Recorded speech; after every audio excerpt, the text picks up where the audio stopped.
मृत्युञ्जयाय सर्वेश्वराय सदाशिवाय श्रीमन्महादेवाय नमः।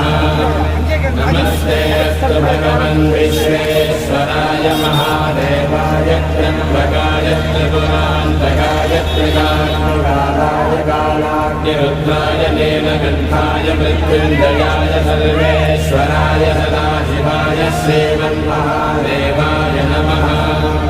नमस्ते अस्तु भगवन् विश्वेश्वराय महादेवाय त्र्यम्बकाय त्रिपुरान्तकाय त्रिकालाय कालाग्निरुद्राय नीलकण्ठाय मृत्युञ्जयाय सर्वेश्वराय सदाशिवाय श्रीमन्महादेवाय नमः।